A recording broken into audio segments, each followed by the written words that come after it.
L'histoire captivante de Paris et de la France. Bienvenue à tous dans cette nouvelle exploration historique. Aujourd'hui, nous plongerons dans les origines fascinantes des noms de deux joyaux du patrimoine mondial, Paris et la France.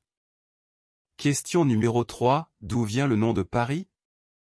La réponse nous conduit à une époque lointaine, aux Parisii, une tribu celte installée sur les îles de la Seine à l'Antiquité. Question 3, d'où vient le nom de Paris? Réponse, le nom de Paris trouve son origine dans le peuple celte des Parisii, une tribu installée sur les îles de la Seine à l'époque de l'Antiquité. La ville a prospéré sous les Romains, prenant le nom de Lutèce, avant de connaître des périodes mouvementées au cours du Moyen Âge. Ainsi, le nom de Paris est étroitement lié à son passé celtique et à ses premières communautés. Question 4. Quelle est l'histoire captivante de Paris, la ville lumière? Réponse, Paris, surnommée la ville lumière, a une histoire riche qui remonte à l'Antiquité. Fondée par les Parisii, une tribu celte, sur les îles de la Seine, la ville a prospéré sous les Romains en tant que Lutèce.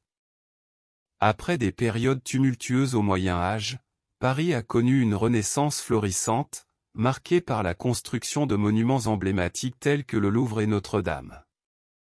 Au XVIIIe siècle, Paris était le centre des Lumières, influencé par des penseurs tels que Voltaire et Rousseau.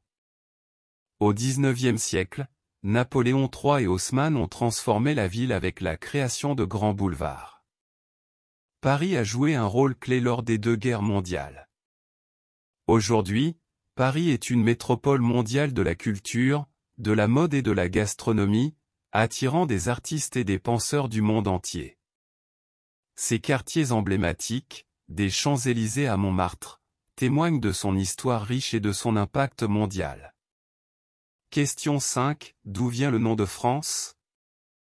Réponse, le nom de France a des origines germaniques. Il dérive du mot latin Francia, qui signifie terre des Francs.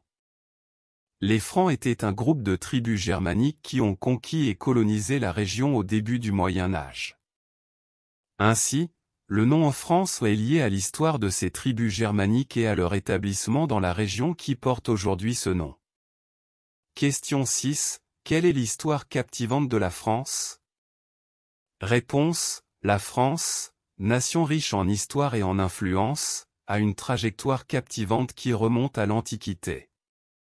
Les premiers habitants, tels que les Celtes, ont laissé leur marque, suivie par la période romaine qui a vu l'émergence de Lutèce, ancêtre de Paris.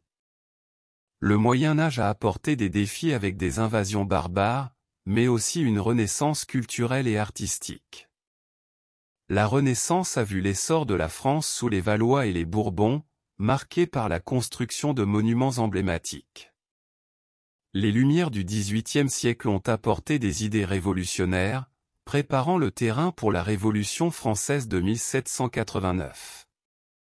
Au XIXe siècle, Napoléon a laissé une empreinte indélébile, tandis que la France a été le théâtre de bouleversements majeurs au cours des deux guerres mondiales. La France contemporaine s'affirme comme un acteur clé sur la scène mondiale, mêlant tradition et modernité. Son héritage culturel, de la gastronomie à la mode, continue d'influencer le monde. Des Champs-Élysées à la Provence, chaque région porte l'histoire unique de la France, contribuant à un récit national fascinant. Et voilà, chers spectateurs, c'était notre aventure à travers l'histoire captivante de Paris et de la France. Si vous souhaitez approfondir vos connaissances sur ces récits riches et passionnants, je vous invite à explorer davantage dans mon tout dernier livre, qui plonge en détail dans l'histoire fascinante de la France. Pour en savoir plus, cliquez simplement sur le lien disponible dans la description ci-dessous. Merci de nous avoir accompagnés dans cette exploration. N'oubliez pas de vous abonner, de liker et de partager si vous avez apprécié ce voyage historique. Restez curieux, et à bientôt pour de nouvelles découvertes.